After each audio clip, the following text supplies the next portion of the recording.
Time for cooking. Kaya mantika. Then, haluin natin yung sibuyas, bawang, kamatis, ginger tuna.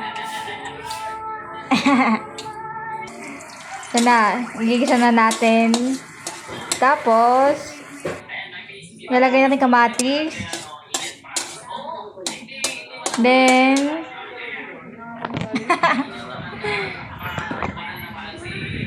ito na. Lagay natin ginger tuna. Haluin natin para haluto. Lagyan ng magic sarap para sumarap pa lalo. Haluin natin. Tapos, lagay natin yung repolyo. Yan, haluin natin yan. At dahan-dahan natin para mas lalong sumarap. Ayan. Di ba? Haluto na. Then, may kanin pa. Oh. Yummy! Ito na ang aking finished product. Tuna ala repolyo. O, diba?